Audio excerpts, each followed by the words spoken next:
aquí. Muchas gracias, Isabela. Bueno, pues les quería, como les había comentado, Tika nos está acompañando desde Sao Paulo, es una colega muy querida ya de muchos años. Ella es militante de un movimiento que se llama la Marcha Mundial de las Mujeres, que también en un momento vamos a compartirles algunos materiales que se han producido desde la Marcha Mundial de las Mujeres. Ella tiene una formación como socióloga y, como les había comentado al inicio de la clase, colabora desde hace ya muchos años en la Siempre Viva Organización Feminista, esta organización que tiene también su sede en Sao Paulo. Entonces, ahora sí te paso la palabra, Tika.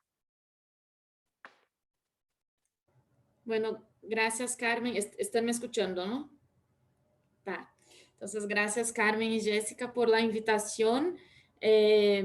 Bueno, hay una cosa que Carmen nos dijo, es que yo soy una curiosa en esos temas de tecnología y tal. Entonces, voy a hablar un poquito también desde ese lugar. Empiezo, antes de empezar totalmente, empiezo hablando del Linux, porque quizás regresaremos a eso más adelante. Linux es un sistema operacional, no sé si voy a hablar bien mi portuñol con todo eso, pero es un sistema operacional libre, en software libre.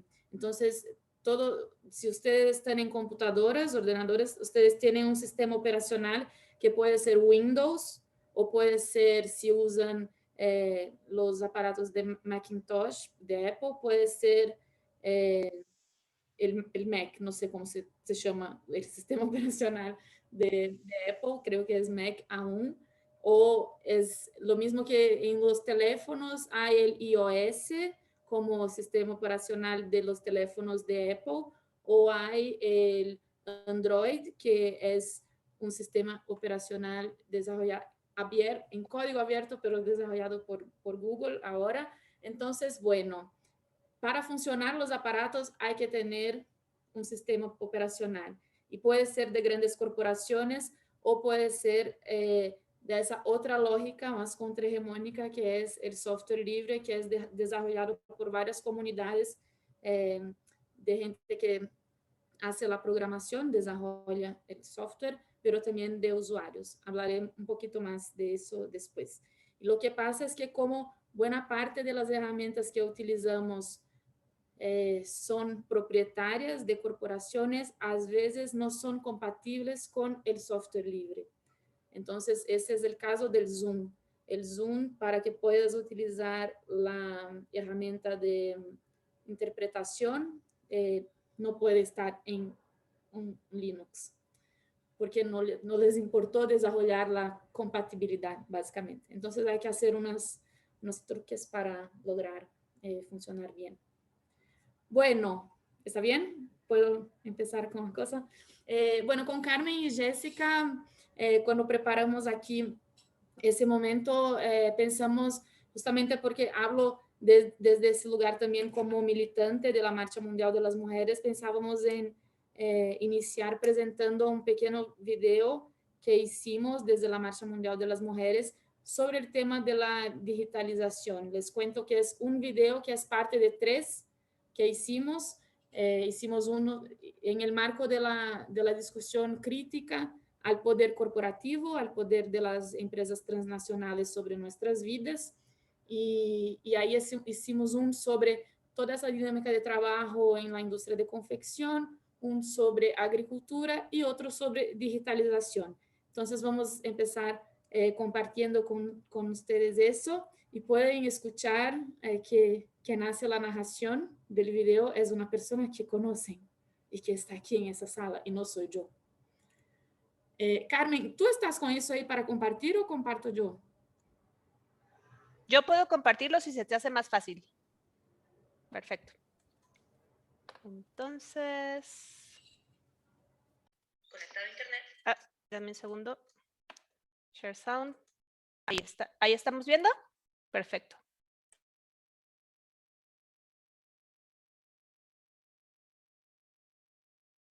Cuando usamos el teléfono celular conectado a internet, conversamos con la gente, Accedemos a la información, tomamos fotos o buscamos en los mapas los lugares a los que vamos. En todas estas actividades se producen y recogen muchos datos. Incluso quienes no están conectados a Internet, y ese es el caso de casi la mitad de la población, también producen datos, simplemente viviendo en ciudades llenas de sensores, cámaras instaladas en nombre de la seguridad, usando tarjetas de transporte público, biometría para entrar en los edificios donde trabajan. Escuchamos decir que los datos van a la nube, pero lo que llaman nube en realidad tiene una infraestructura muy territorializada. Son muchos los servidores necesarios para el almacenamiento y procesamiento de datos. Se encuentran en grandes áreas, generalmente en los Estados Unidos o en países de Europa. Consumen mucha energía y tienen dueños. Google, Facebook, Amazon, Microsoft, Apple poseen el 80% de todos estos datos. Todo lo que es virtual tiene una base material. Los mensajes que enviamos, los sitios a los que accedemos o las fotos que publicamos pasan por enrutadores, routers, servidores, cables submarinos, que también tienen dueños y de nuevo tienen puntos de parada ahí en los Estados Unidos. El capitalismo digital todavía necesita mucho extractivismo y explotación. En la carrera por el coltán, un electroconductor presente en muchos dispositivos digitales, la República Democrática del Congo se convirtió en el escenario de disputas, conflictos armados y violencia contra las mujeres en los territorios de explotación de este mineral.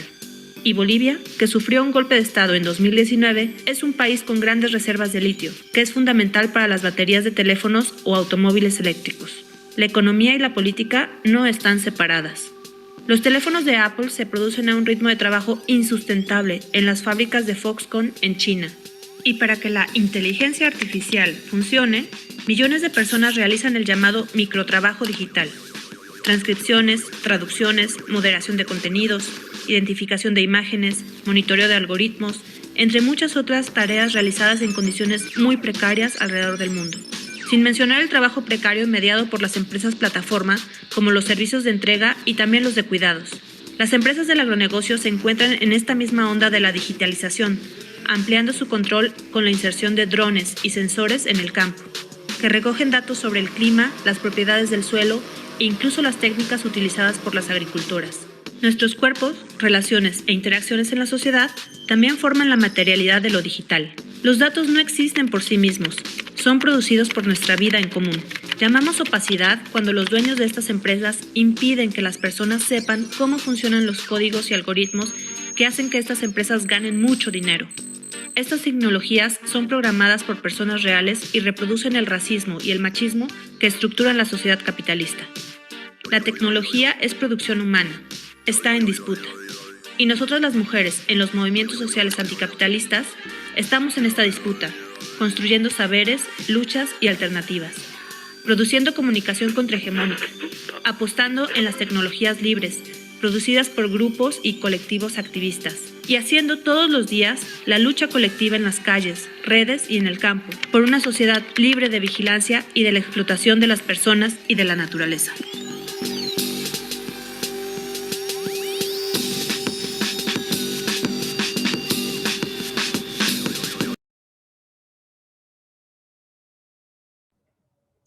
Bien, identificaron nuestra locutora, ¿no? Que es Carmen. Brillante. Bueno, empezamos por ese video también. Y sí, Mariana, vamos a compartir el link para todas. Empezamos por ese video y creo que ya ayuda a ubicar un poco eso de dónde parto yo cuando hablo de esos temas, siempre intentando que no sea una cuestión de especialistas, intentando que logremos cada vez más comprenderlo, comprender cómo está pasando en nuestras vidas y también por ahí intentar construir alternativas.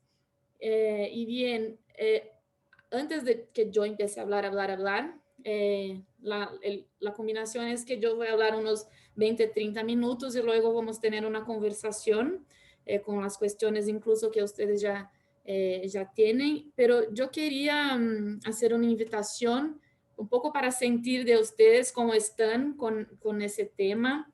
Yo quería hacer una invitación para que en una palabra o hasta 3, porque cada uno puede poner hasta 3, en ese enlace que yo compartí aquí en el chat, del Mentimeter, que puedan compartir ahí cómo sus sentimientos y inquietudes sobre la digitalización, un poco para que yo pueda tener una idea de dónde estamos con ese tema.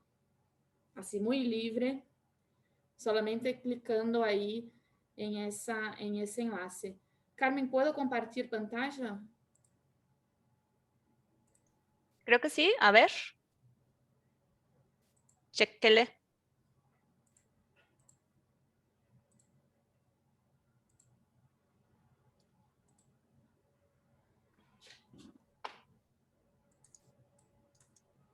¿Logran ver? Sí. Bueno, ahí ya son varias palabras. Voy leyendo para ver cómo estamos. Entonces, hay tantas al mismo tiempo. Hay miedo muy grande ahí en el medio. Hay cuestionamiento, hay vigilancia, sin privacidad, intrigada, formas de resistencia, desconcierto, frustración, impotencia, cuestionar, sistema instaurado, formas de resistência, ressignificação, vulnerável, construye comunidade, invisibilização, produzem sesgos, ferramenta, curiosidade, controle, colectivizar, desconfiança, intrigada, temor, novamente, opacidade, impotência, etc. Bueno, eso ya da un poquito, son muchas cosas diferentes, ¿no? Desde ese sentimiento mismo de impotencia, de miedo, temor, que tiene que ver con esas inquietudes relacionadas con la vigilancia, con el despojo de nuestra privacidad, con esa ausencia de privacidad mismo, con la vulnerabilidad que esa situación nos hace sentir. Y nos convierte en personas un poco más vulnerables. Está ahí una palabra que yo no había, una expresión que yo no había leído, que tiene que ver con el fetichismo tecnológico. Eso es súper interesante para que podamos discutir también. Están cuestiones como la opacidad, que es un modus operandi, ¿no?, de esas tecnologías. Está también esa perspectiva de las formas de resistencia del quehacer y un poquito que creo que vamos a discutir más en la segunda parte, es más la parte de las formas de resistencia y de los quehaceres. Pero bueno, con eso, esas contribuciones, desde 8 personas han contribuido y muchas gracias por eso, porque ahí ya me siento más ahí sintonizada con lo que ustedes están pensando y sintiendo, ¿no? Porque no es solo la cabeza apartada del conjunto, y ahí podemos charlar un tanto. Entonces, bueno, retomando un poquito, yo voy a hablar a partir del feminismo, del movimiento, y de ese lugar donde estoy en el movimiento, que es la Marcha Mundial de las Mujeres y también la SOF, y donde tenemos como una de las formas de construir nuestras luchas, pero también nuestros análisis, nuestras perspectivas, que es la economía feminista. Ustedes já discutiram bastante sobre isso em las últimas semanas, então já há um acumulado aí por donde partir. E também lo outro é esse lugar, eu sou também comunicadora, hago parte do coletivo de comunicadoras de la marcha aqui em Brasil, então um pouco esse lugar de la construção de comunicação feminista e popular, comunicação contra-hegemônica, é lugar de onde pensamos juntas sobre todas essas questões. Y eso significa, bueno, no es un lugar simplemente de donde miro las cosas, pero hay esos acumulados que informan un poco, perdón por mi portuñol, ¿tá? No sé si ya hablé eso, es porque si no comprenden algo me dicen y ahí yo intento explicar con otras palabras. Pero eso es que miramos a todas esas cuestiones a partir de acumulados, de cosas que ya es nuestra forma de ver, de comprender el mundo, de analizar, de criticar y de después también, no después necesariamente, pero también de ir proponiendo y construyendo alternativas. Entonces, significa esos lugares significa que lo que intentamos hacer es no separar, no apartar la discusión sobre comunicación, tecnologías y la reorganización de la vida a partir de la digitalización que está pasando, de los otros análisis que hacemos. Entonces, incluso que ustedes ya hicieron en otros encuentros de esas clases. Lo otro es que, y el video muestra un poco eso, ¿no? Que nosotros siempre intentamos comprender cómo esas cosas que parecen tan alejadas, distantes, son parte de nuestro cotidiano. Y más de que son cosas que son parte de nuestros cotidianos, como las tecnologías digitales, las aplicaciones todas de control, de vigilancia, que en verdad depende de nuestra vida. Y como ese sistema depende de nuestra vida, de nuestras relaciones, de nuestro trabajo, no puede ser un tema que no debatimos porque no somos especialistas o no somos conocedoras de los códigos, de los términos técnicos. Entonces, esa tentativa de siempre intentar comprender los procesos más allá de que los términos técnicos. Es importante. Y lo otro también es que lo que yo comparto con ustedes y ya leyeron también nuestro documento, ¿no? Es un análisis sobre la digitalización y las tecnologías digitales que se relaciona con un acumulado de crítica al poder corporativo, al poder de las transnacionales sobre nuestras vidas. Y eso es importante decir también porque no empezó con la crítica a Amazon o Google o Facebook. Eso tiene que ver con esa crítica más general y ahí con miradas y conceptos como el conflicto capital-vida, que ustedes ya han trabajado un poquito, ¿no? Yo vi en el programa de la disciplina, y cómo entonces esos conceptos y perspectivas de análisis más sistémicas se relacionan con nuestro debate de hoy. Y como no podría dejar de ser, que intentamos siempre mirar a lo que está pasando y analizar las tecnologías digitales en ese caso, desde una perspectiva de que la disputa es posible. Entonces, también de cómo podemos crear las posibilidades de que el futuro no sea... Gracias. Acabo de recibir un cafecito porque el cuidado es parte de nuestra vida aquí en casa. Y recién almorcé porque yo estoy un poquito más adelante en el horario de ustedes. Entonces, perdón por eso. Entonces, un poco de esa perspectiva de la disputa, de la creación de posibilidades de que el futuro no sea capitalista, voy a decir en esos términos. Que eso no tiene solo que ver con la digitalización o con las tecnologías digitales, que lo miramos como un todo, no apartamos ahí eso para pensar el sistema y las posibilidades. Eso puede ser una perspectiva en principio un poco romántica o idealizada, considerando que yo comparto con muchos de ustedes las sensaciones, sentimientos de impotencia, miedo, terror, temor con lo que pasa en nuestra vida con esos temas, pero bien, cuando actuamos en eso en colectivo, siempre vamos equilibrándonos, ¿no? A veces estamos con más miedo y viene otra con más fuerza y seguridad, y ahí juntas vamos avanzando.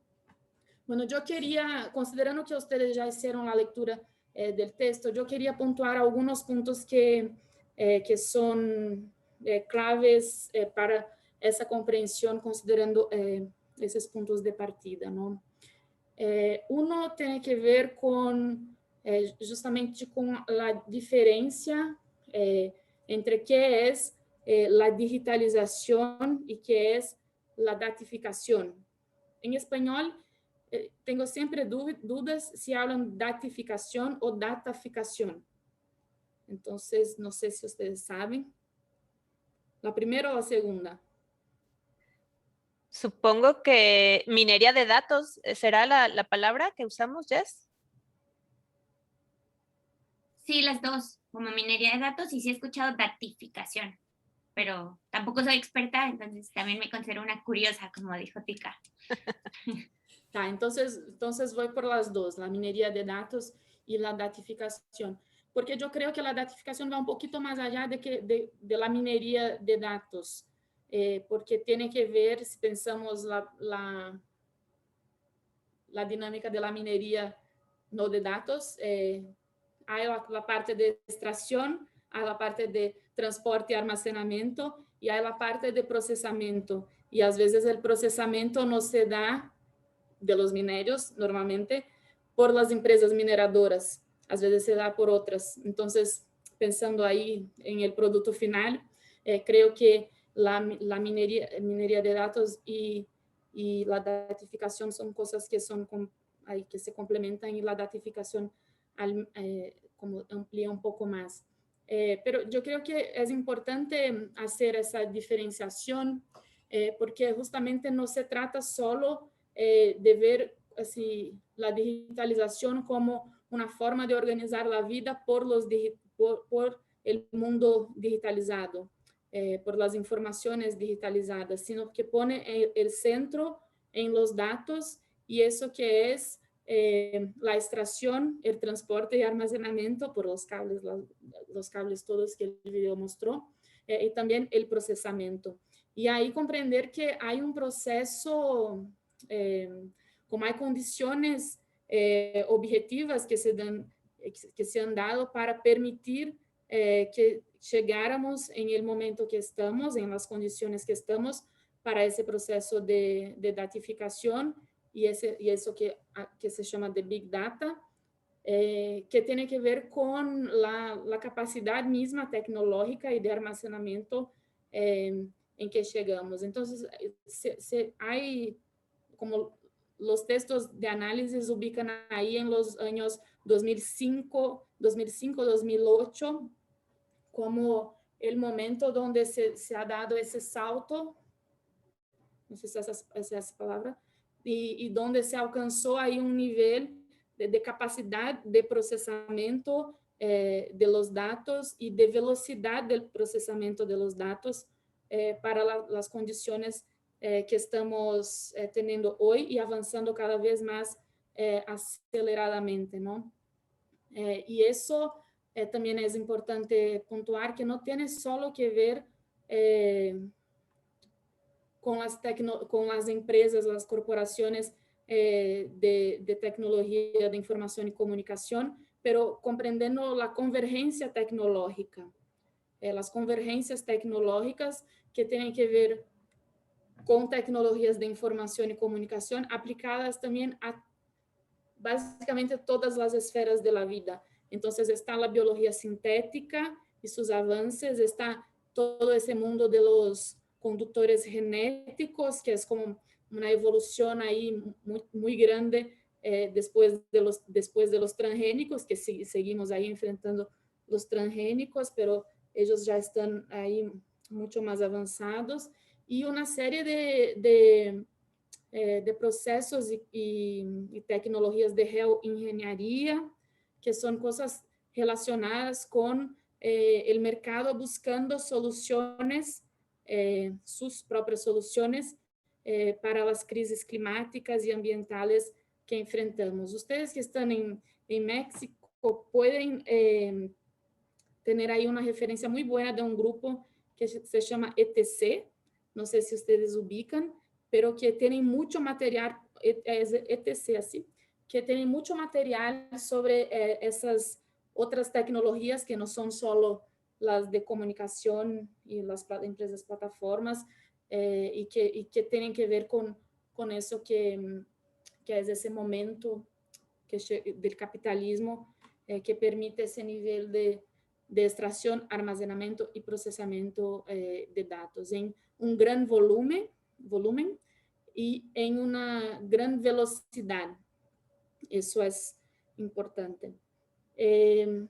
Bueno, eso una cosa. Entonces, para dejar más así, ese punto que no se trata solo de una forma de organizar la vida, las relaciones, los trabajos, que sería digitalizadas, pero ese proceso que al ser digitalizado, hay esa extracción de datos, almacenamiento, procesamiento, y que eso tiene otras consecuencias, que yo voy a hablar un poquito más allá. Y una cuestión que es importante es que, bueno, ¿quién controla? ¿Quién tiene el poder sobre todo ese proceso? Y quien tiene el poder y el control sobre esos procesos son esas grandes empresas, básicamente, que tienen esa estructura para almacenamiento y procesamiento de los datos, como bien está ahí en el video. Un otro aspecto que es importante, que está también en los textos, es que cuando hablamos sobre esas tecnologías digitales, tenemos que hacer relación también con otros acumulados sobre la discusión de tecnologías de forma general. Y lo que me parece importante es incluso que podamos debatir más ampliamente, públicamente, en espacios críticos, las definiciones en torno de tecnología y las jerarquizaciones que hay en torno de diferentes tecnologías. Y yo hablo eso de una forma muy ubicada ahí en la relación con los movimientos campesinos, por ejemplo, y de las mujeres agricultoras agroecológicas, que tienen un nivel de conocimiento acumulado y colectivo y que desarrollan sus tecnologías que por veces son más elaboradas de que muchas tecnologías digitales y sus algoritmos, pero parece que la tecnología de punta, la más importante, es esa que tiene el valor para el capital, y eso significa que las tecnologías populares, que tienen que ver con formas de producción, con técnicas de producción también, con formas de relación con la naturaleza, con el territorio, con los equilibrios. Parece que eso cada vez más es desvalorizado porque las tecnologías digitales van a ser más precisas y serían mejores, y por ahí hay una disputa entonces sobre las jerarquías de conocimientos y de tecnologías, que quizá es un punto importante a discutir. Pero también esa perspectiva de que las tecnologías de forma general no son neutras. Y eso vale también para las tecnologías digitales. Yo voy a hablar digitales de forma general así. Cada vez más se queda evidente cómo muchas tecnologías digitales, por ejemplo, todo eso de reconocimiento facial, pero otras también reproducen el racismo, reproducen el sexismo, pero no son solo discriminatorias, van ahí incorporando y profundizando dinámicas de las relaciones sociales de exploración y de opresión. Cuando yo llegué aquí, ustedes estaban ahí terminando una ronda y hablaban, por ejemplo, sobre el tema del trabajo de los repartidores, ¿no? Ahí es una evidencia, sí, de cómo con esas empresas plataformas lo que se hace es como partir de esas estructuras y relaciones de explotación laboral que están ahí muy imbricadas las dimensiones de género, de raza y de clase. Entonces, pensar esa relación es muy importante cuando miramos, cuando hacemos esa crítica de que no hay neutralidad en la tecnología. Bien. Creo que, bueno, de lo que ya hablé hasta aquí, que hoy está más evidente para muchos que cuando que estamos hablando mucho más de lo que es comunicación, simplemente. Estamos hablando de cómo nuestras vidas, nuestras sociedades están cada vez más organizándose en plataformas privadas que organizan nuestras interacciones y que cada vez más tienen esa disputa por nuestra atención y nuestra disponibilidad y nuestro tiempo. Entonces, las grandes plataformas lo que quieren es cada vez más que hagamos todo de nuestra vida por ellas. Entonces, había en el inicio de la pandemia, quizá, parece que ya fue hace mucho tiempo, pero 1 año y medio, pero la gente decía, mira, luego el WhatsApp va a permitir que se hagan los pagamentos, los pagos de transacciones por el WhatsApp. Y yo, no, aún falta mucho. Y ahora yo estaba otro día en WhatsApp y está ahí la cosa de hacer pago por WhatsApp. Entonces, cada vez más lo que ellos quieren es que hagamos todo en sus plataformas. Lo mismo el Instagram. No sé si ustedes lo utilizan. Cada vez más, cuando hay como tiendas ahí, dentro como con la infraestructura del Instagram, y no quieren que salgan de Instagram. Entonces, por ejemplo, si yo hago parte de la marcha y tenemos un portal de internet que es Capire. Nosotros queremos que la gente salga de Instagram y va a Capire, porque nuestras informaciones están ahí. Pero Instagram está organizado de una forma que no quiere que tú salga de ahí para ir a otro sitio, otra página web. Entonces, para hacer todo en Instagram, lo mismo Facebook y tal, y tal, y tal. Y cada vez más también las aplicaciones, no solo las redes sociales, pero aplicaciones como de Uber, de Rappi, de Deliveroo, todas esas, van ampliando los servicios que ofrecen. Entonces, uno, como había bajado el Uber solo para la cosa del transporte, después es para la alimentación.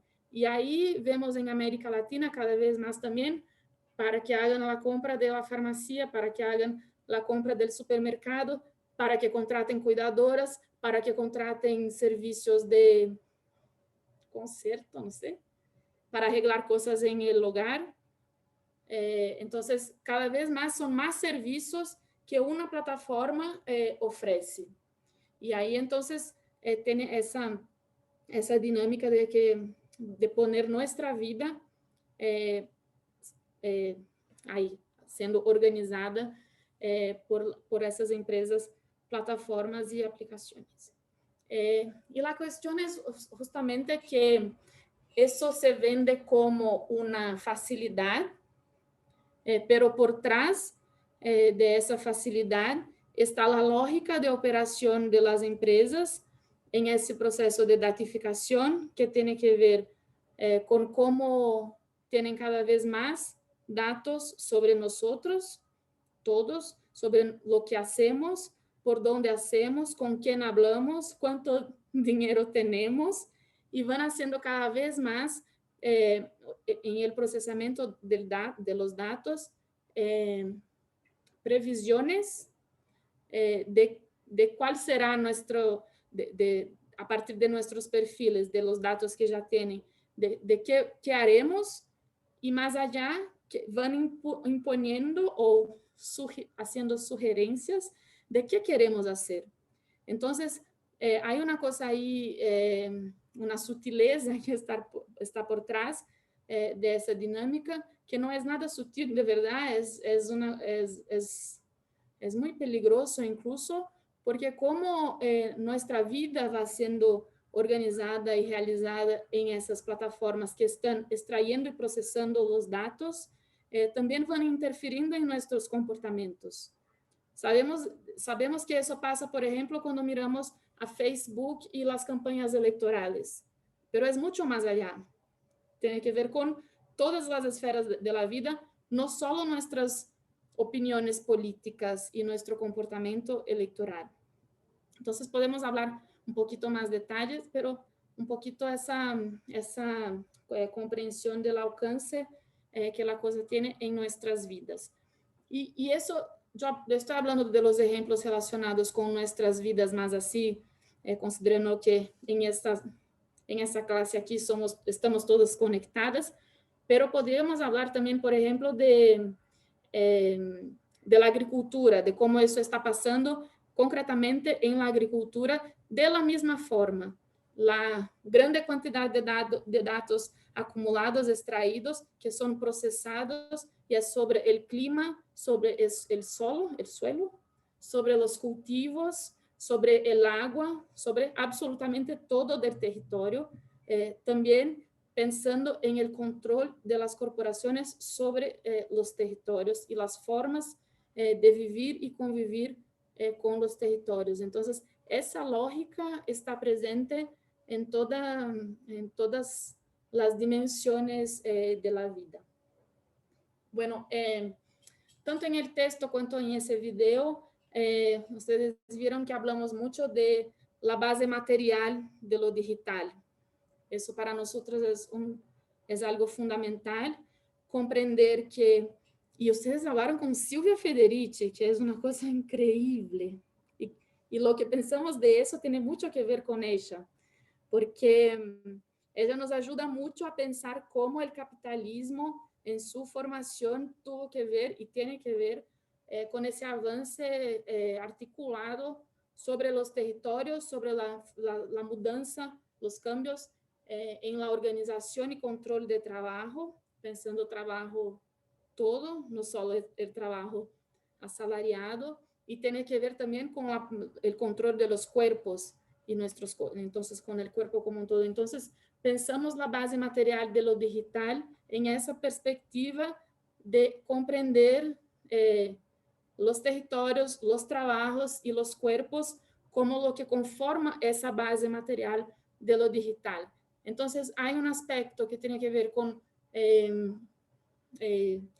lo material, lo físico, ¿no? Los cables, los almacenamientos, pero también la mineración, la minería que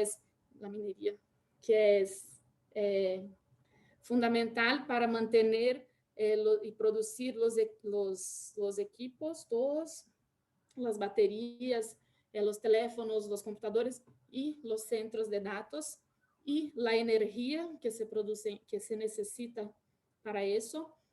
Lo otro, los trabajos, y ahí ustedes ya hablaban un poco antes y podemos desarrollar un poco más sobre los repartidores, qué significa en términos de precarización laboral, qué significa también toda esa cadena de los microtrabajos para garantizar eso que se llama de inteligencia artificial, que necesita ser entrenada, no sé, que estamos como entrenando la inteligencia artificial, que significa el trabajo mal pagado y el trabajo gratuito que hacemos, pero lo que me parece importante es también ver los puntos comunes en esas diferentes formas de trabajo, que tienen que ver con la permanente disponibilidad, con formas más crueles, yo diría, de gestión de productividad, todo eso, que los análisis feministas también nos ayudan a pensar sobre eso.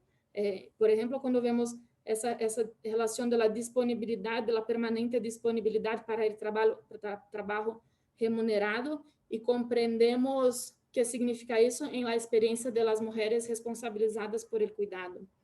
Y creo que un otro elemento es también comprender, no solo como punto común entre las diferentes formas de trabajo, pero las continuidades entre los trabajos que sostienen la vida, que no son solo, como podemos ver, no son solo los trabajos no remunerados, son los trabajos mal remunerados, mal pagados, y ahí también nuevamente esa relación entre género, clase, raza, estatus migratorio también en muchos países, son importantes como una continuidad de la explotación.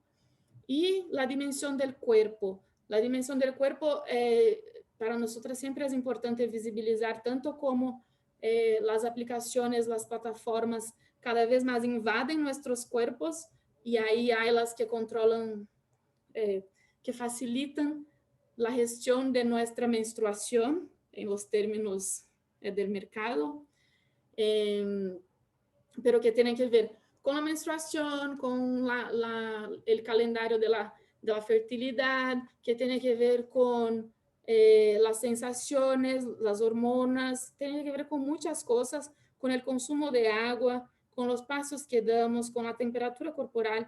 Hay aplicaciones que miden nuestra calidad del sueño, de cuando dormimos. Entonces, son muchas cosas que van a ir produciendo datos.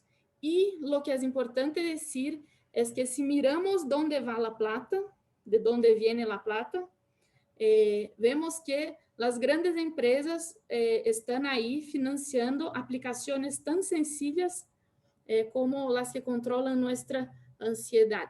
Por ejemplo, aquí en Brasil hay estudios que muestran cómo Apple financia algunas de las principales aplicaciones que más fueron utilizadas durante la pandemia, que tiene que ver con el control de la ansiedad y formas de mejorar nuestra salud mental. Entonces, eso es un aspecto que es importante también tener en consideración, cómo se relacionan con el cruce de informaciones y datos. Y ahí, por ejemplo, como todo eso que tiene que ver con nuestros cuerpos puede cruzarse con las informaciones de los planes de salud, que por su vez puede se cruzar con las informaciones laborales de grandes empresas para contratación o no de trabajadores. Entonces, ese cruce de informaciones y datos es importante.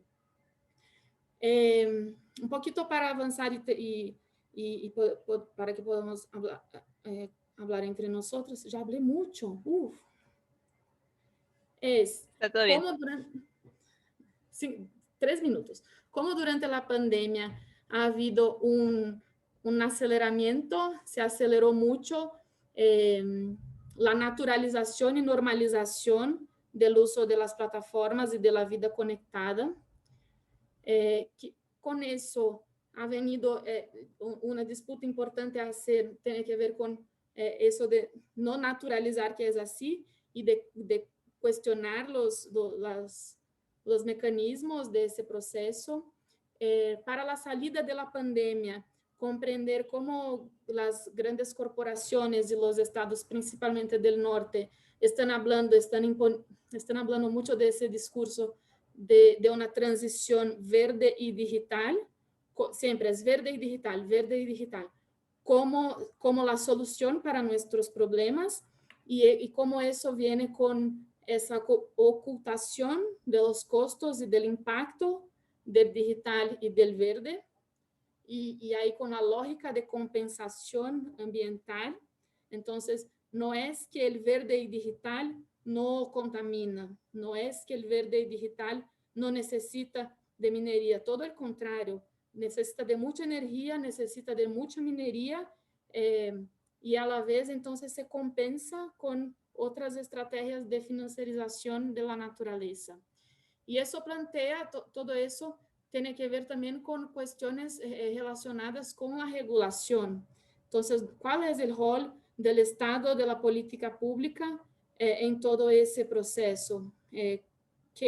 ¿Cómo se reconfigura incluso las democracias y el espacio público, considerando que el problema no es solo la digitalización, pero que desde la crisis de 2008-2009 hemos venido en un contexto de más autoritarismo de mercado, como decimos, y entonces como también el hecho de que las corporaciones de las tecnologías digitales van avanzando y vamos utilizando cada vez más antes de ter regulación, en la hora que el proceso democrático llega a alguna formulación para regular las tecnologías, la gente ya está toda utilizando, se queda más difícil voltar atrás.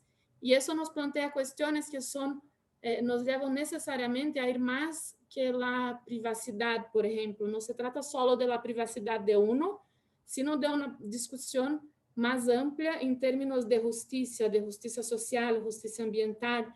Las personas del mundo de la tecnología hablan de justicia algorítmica incluso para hacer esa relación, y eso nos ayuda a pensar desde esa perspectiva de construcción de más justicias en las alternativas y los caminos para seguir. Que yo sé que las cuestiones que ustedes tienen, muchas tienen que ver con eso, pero un punto para empezar la conversación y respuesta es que no hay receta. La cuestión es justamente cómo logramos comprender lo que se pasa e intentar crear puntos de contrahegemonía, puntos de enfrentamiento, puntos de alternativas, que parte de nuestra vida puede estar libre del control corporativo y de la datificación. Eso quizás sea una parte de la conversación del quehacer, por ahí.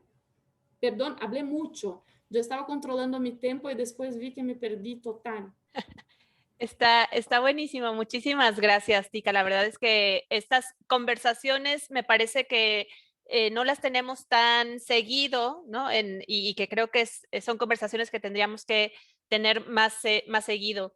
Veo que algunas personas me han dicho que tienen su cámara fallando. Está bien, no se preocupen.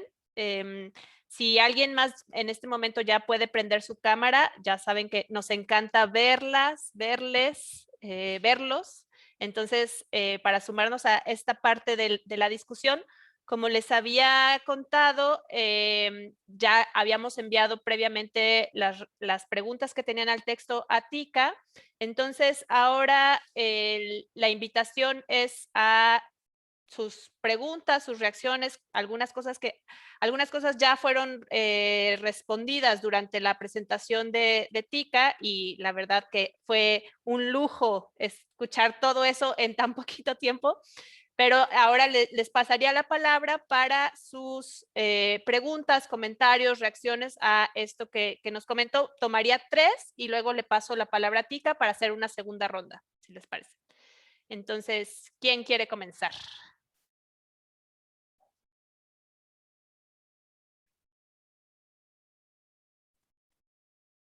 Paola, vas. Hola. Bueno, primero te quiero agradecer mucho de que estés aquí con nosotras. Y leyendo y escuchándote, pues sí, hay muchas personas que no están muy...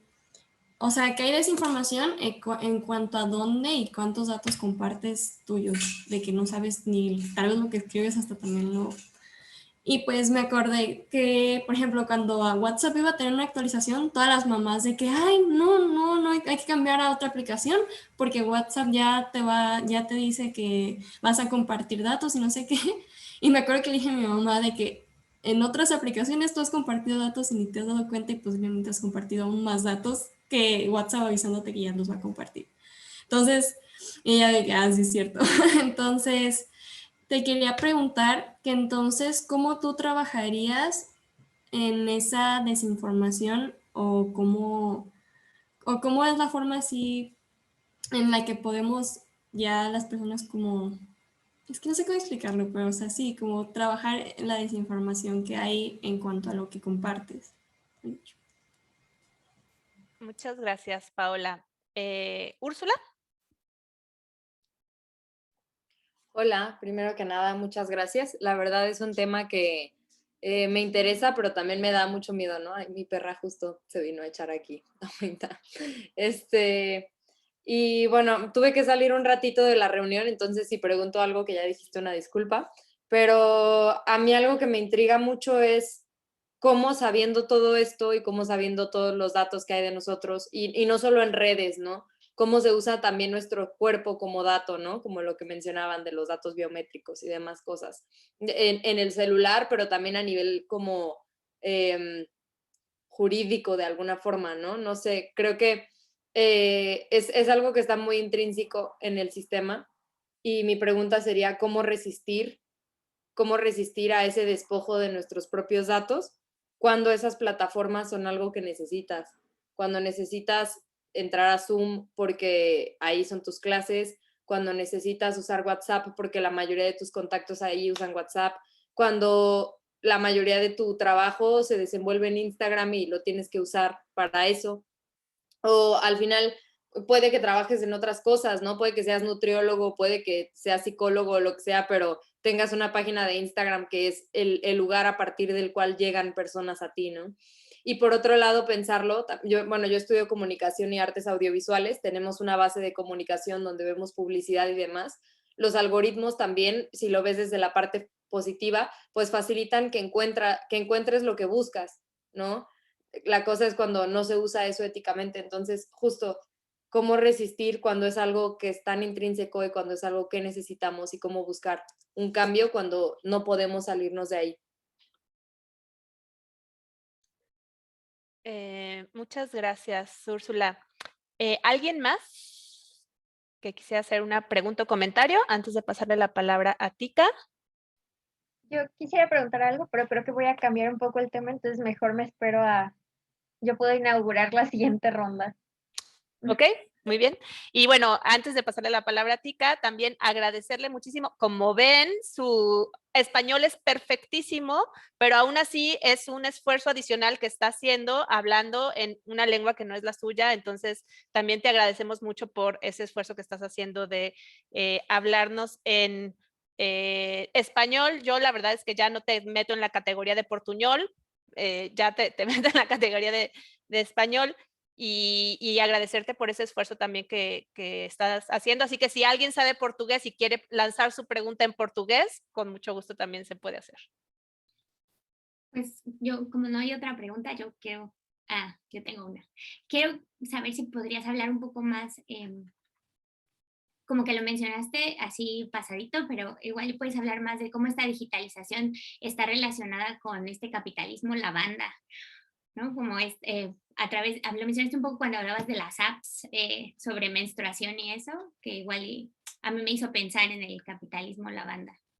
El capitalismo feminista, pues, o el o no sé cómo llamarlo.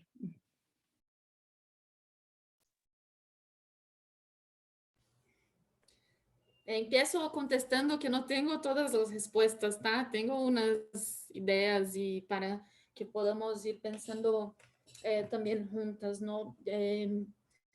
Y voy ahí relacionando las cosas.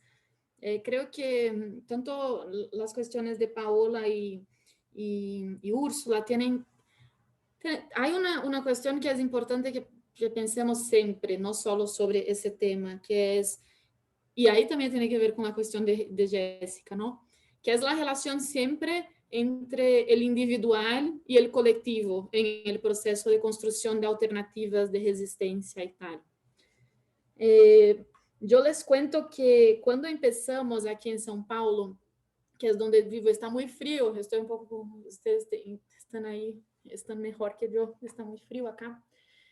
Cuando empezamos a hacer essas discussões aqui em São Paulo, empezamos a hacer talleres de seguridad digital y criptografía. Y empezamos a hacer eso con compañeras del movimiento de mujeres, muchas de ellas que teníamos hasta un poco de inseguridad de cómo iban a recibir la información y cómo iban a participar, considerando la diferencia generacional. Nosotras creíamos que iba a ser más difícil con las de más edad. Y fue todo lo contrario. Fue impresionante los raciocinios y las formas de pensar en las cuestiones que poníamos allí en el debate entre las compañeras de más edad. Y yo hablo más edad como más de 60, más de 70 años, y que son compañeras de la economía solidaria, de la economía popular y del movimiento, que como nos abrieron ahí las posibilidades para hacer el debate. Y yo creo que esa es la primera cosa. Si pensamos cómo enfrentar la desinformación y esa cuestión ahí que las empresas hacen de mantenernos sin la información sobre cómo pasa, eso que tiene que ver con la opacidad y con dificultad de los términos y condiciones ahí de que todas las aplicaciones tienen. Yo creo entonces que una primera cosa es crear formas de abrir el debate, de abrir el diálogo y de hablar sobre esos temas. Y de poner preguntas, de poner cuestiones, y que muchas veces no vamos a saber contestar, eso es una cosa, pero poner ahí el debate público es parte de ese enfrentamiento.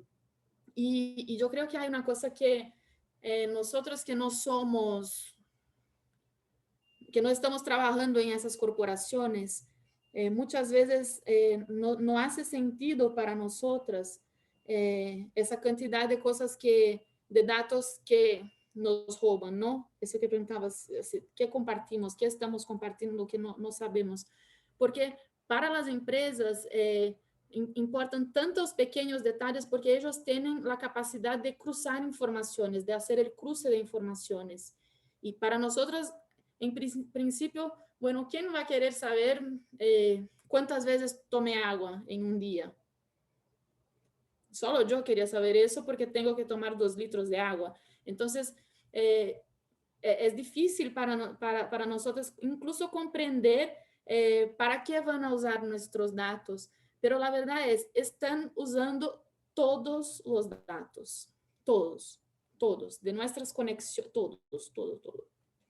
todos. No sabemos muy bien para qué, pero al final tiene que ver con la venta de más productos, la cosa de los perfiles y el control. No contesté exactamente, pero es por ahí un camino. Y en esa relación entre el individual y el colectivo, también relacionado un poco con lo que Úrsula planteaba, es verdad que buena parte de nuestra vida está por aplicaciones, cosas así, que no tenemos control.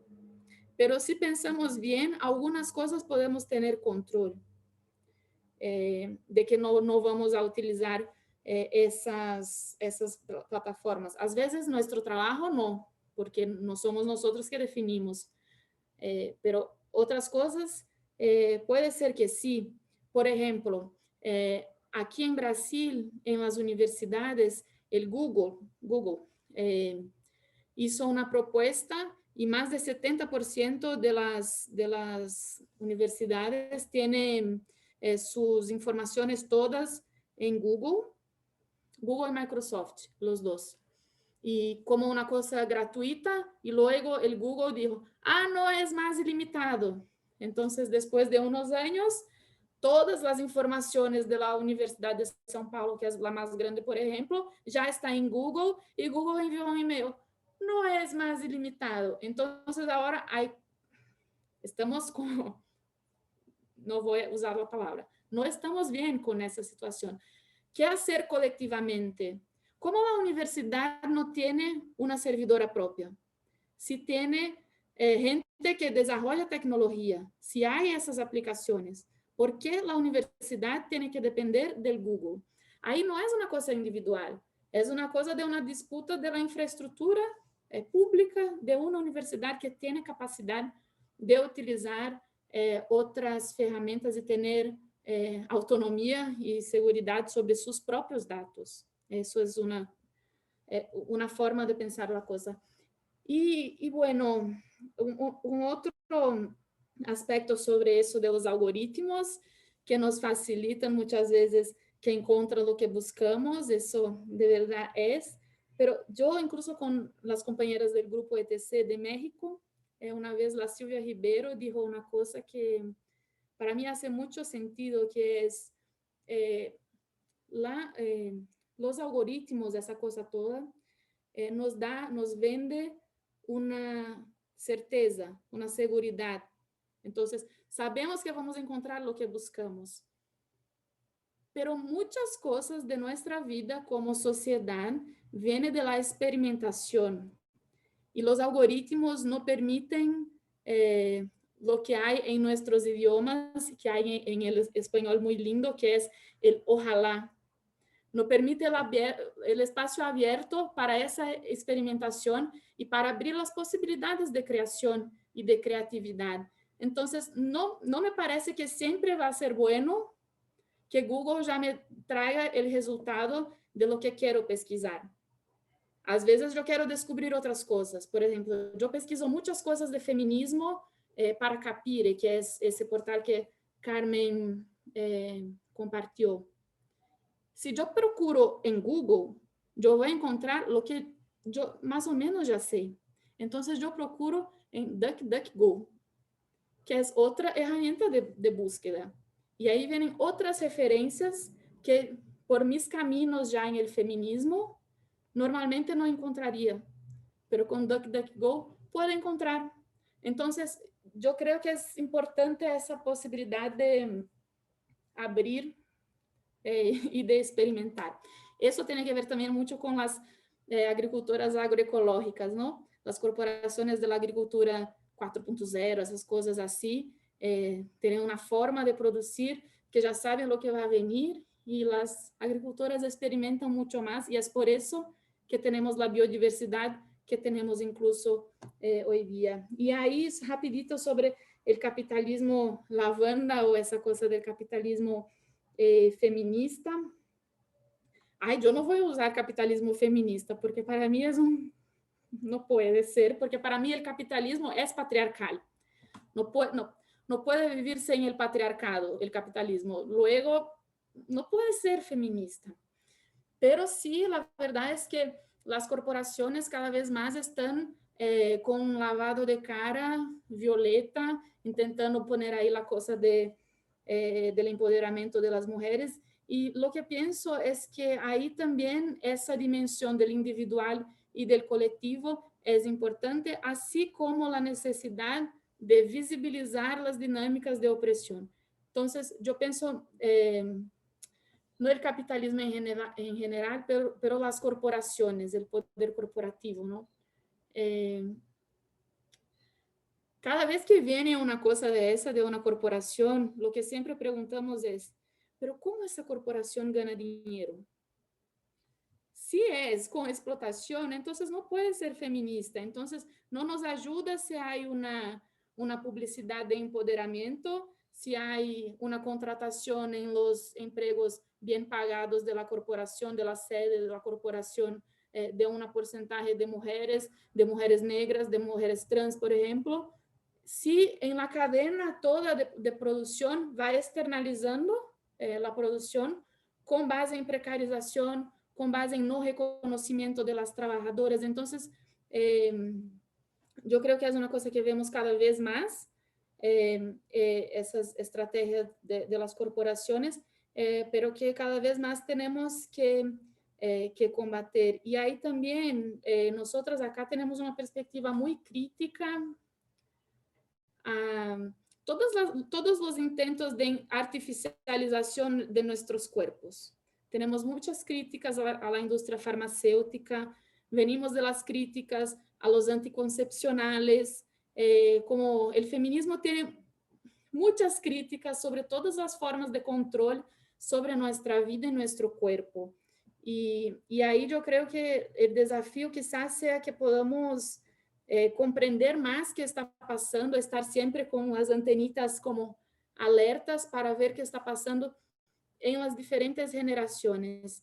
Yo cuando escuché de las compañeras aquí muy jóvenes, ustedes son muy jóvenes también, pero más jóvenes que ustedes, que eran de la secundaria, sobre ese uso de las aplicaciones y que en las aplicaciones menstruales ponían, no es una cosa solo del calendario, no sé si ustedes utilizan eso, de cuándo están menstruadas, cuándo no están.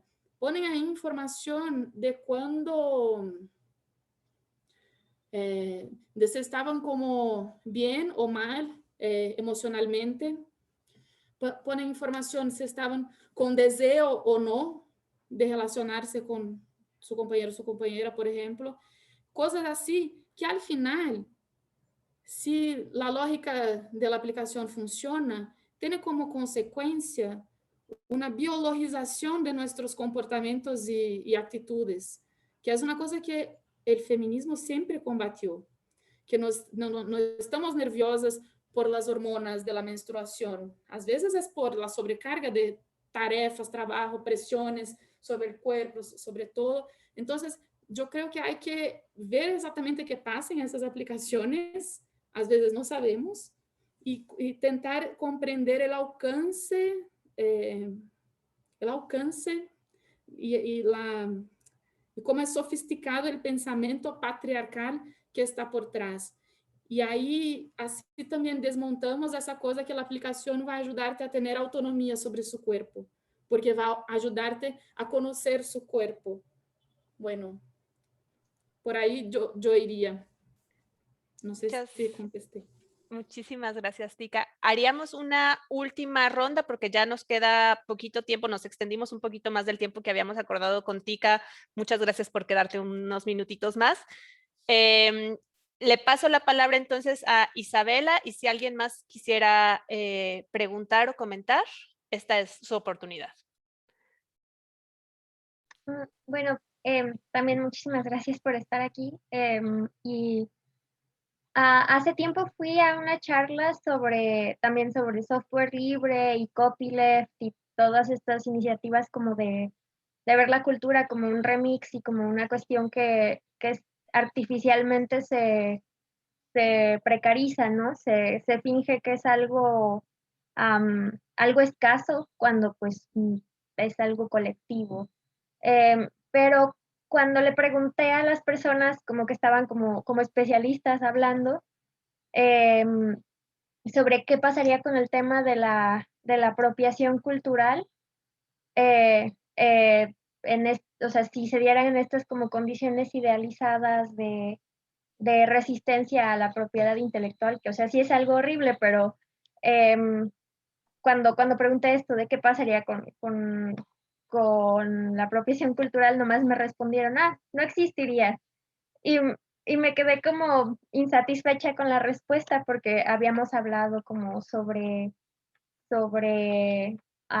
cuando, por ejemplo, las grandes empresas europeas de moda se roban diseños de pueblos originarios o sí, como cuestiones así. Entonces, no sé, me pregunto cómo se darían estas dinámicas eh, de raza y clase y etnicidad también en estos espacios e iniciativas también como por una cultura y medios de comunicación más libres, porque de repente también en estas conversaciones de tecnología son muy dominadas por hombres, ¿no? Hombres blancos.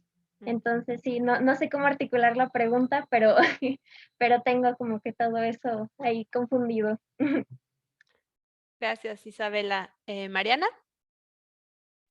Hola, muchas gracias por estar acá, Tika. Yo tengo una pregunta, pero está un poco alejada de lo que estábamos hablando, pero sí lo mencionaban se me va la idea. Sí lo mencionaban en el reporte que leímos y en el video. Entonces, yo te quería preguntar como de qué manera también transitar, además desde la información, también como desde la territorialidad de la información, ¿no? O sea, como en todo esto que hablábamos, perdón, no lo hablábamos, o sea, en todo el tema del coltán, ¿no?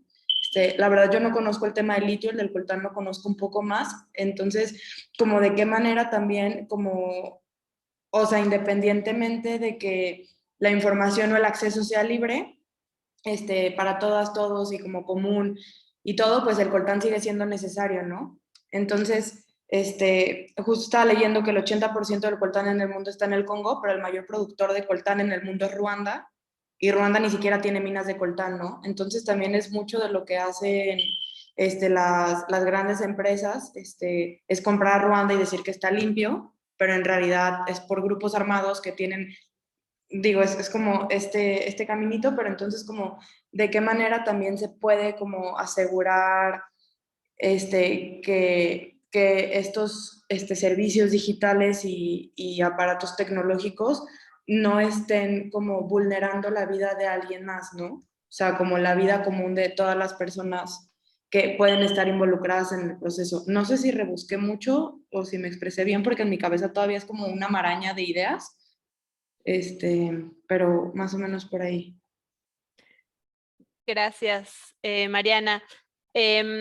Parece que sí hay varios conflictos con el Internet, porque también hay varias personas que están mandando mensajitos de que tienen fallas. Ojalá que nos permita cerrar. Y nada más decirles, también les voy a pasar aquí en el chat, bueno, ya han estado compartiendo varios sitios, muchas gracias. Les voy a dejar también 2 sitios más de una organización aquí en México que se llama Luchadoras, que tiene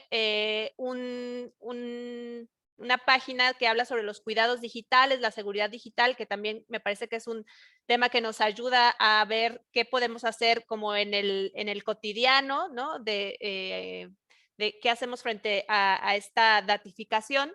Y otra pieza bien interesante sobre las technolovers, ¿no? O sea, las mujeres que entran a la tecnología y que también Tika hablaba también un poco de esto en su presentación. Entonces también ahí les dejamos esos dos sitios y a ver si ya Tika tiene mejor internet ahí.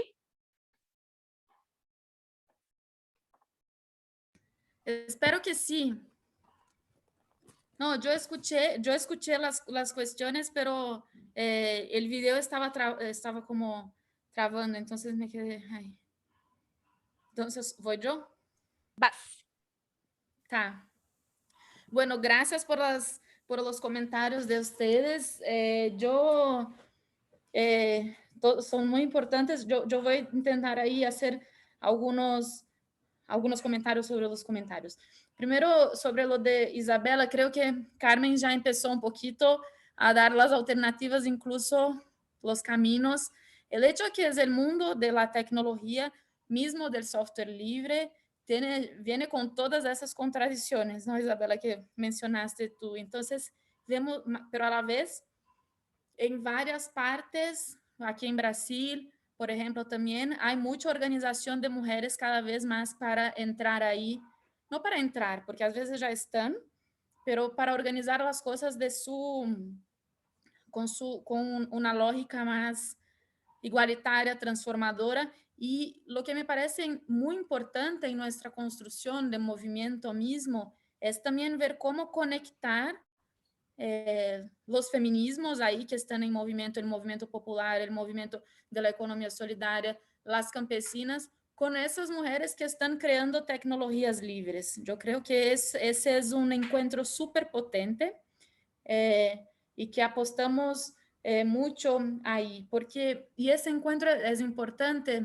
para combatir las dinámicas de desigualdad y opresión dentro del mundo del software libre, también porque conecta esa idea de los sujetos colectivos.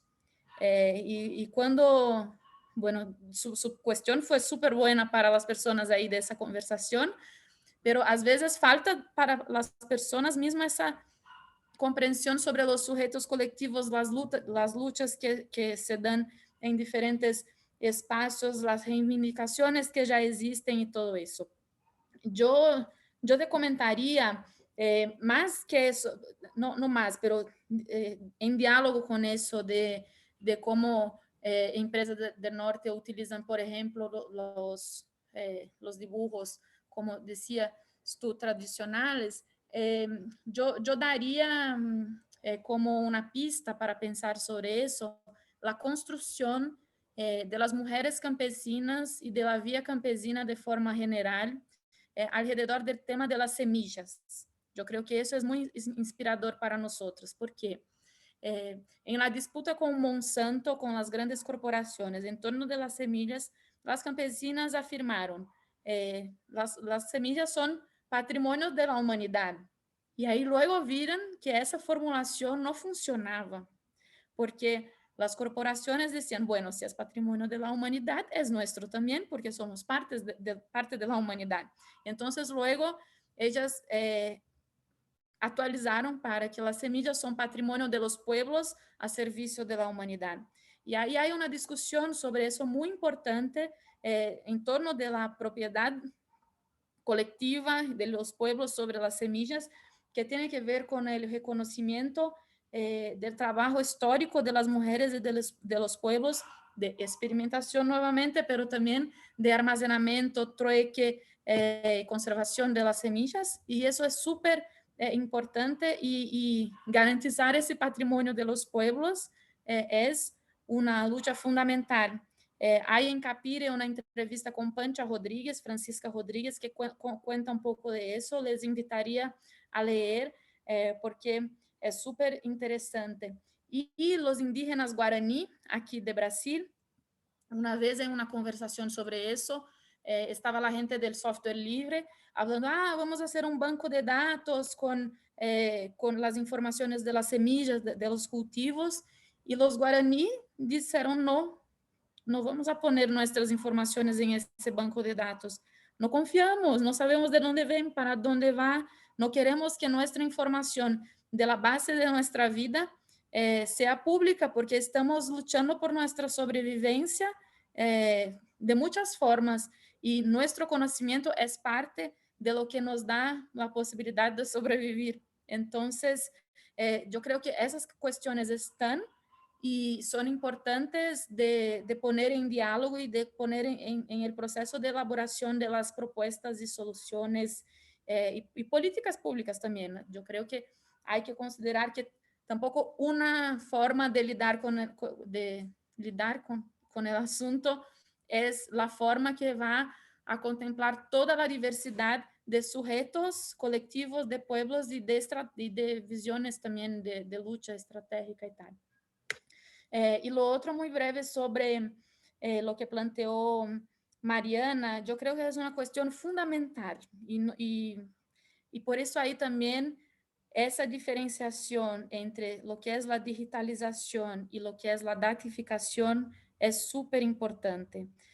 Con las compañeras de Código Sur, que hay algunas en México, pero están muchas en Costa Rica y Honduras, hablábamos sobre eso. Yo estaba súper angustiada un día porque yo decía justamente eso, ¿cómo hacer para tener como en nuestros servidores alternativos para no utilizar tanta energía?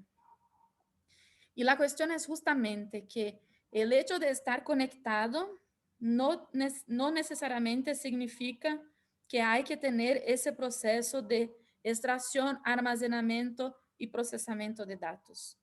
Y eso ya reduce muchísimo la necesidad de energía, de bases de datos gigantescas y de viaje de las informaciones, el transporte. Entonces, Código Sur, que es esa organización que hace infraestructuras comunitarias de tecnología, de Internet, está apostando en eso de la descentralización. Claro que eso de alguma medida vamos a necesitar una servidora que tiene que ver con una cosa física, pero no es de ese tamaño tan grande, porque no necesitamos ese proceso de procesamiento intensivo de datos a una velocidad alucinante. Y lo otro también nos ayuda a pensar que si, por ejemplo, si una universidad nuevamente contrata un servicio de nube, por ejemplo, en el servicio está la garantía del que no va a dejar de funcionar, que va a estar 24 horas por día disponible. Eso significa que no necesitan una máquina, necesitan un backup también, porque puede haber problemas, puede faltar luz, puede muchas cosas. Y esa lógica de que todo tiene que estar 24 horas por día funcionando, también es lo que consume todo. Entonces, en Código Sur, lo que dice incluso es, cuando vamos a hacer manutención, avisan antes a las organizaciones y dicen, mira, ese día puede ser que no funcione. Entonces, las organizaciones ya saben que puede ser que no funcione y se organizan para no depender del funcionamiento en ese momento. Entonces, yo creo que esas otras, cuando comprendemos el límite físico de las cosas, podemos pensar en organizarnos de otras formas. A la vez, eso no soluciona, yo sé, la dependencia mineral que tenemos y esa cuestión de que todo ese sistema depende de esas dinámicas de exploración de los territorios, que son los territorios más vulnerables, pero cada vez más se expande también en eso que son las tierras raras, que también hay en países del norte,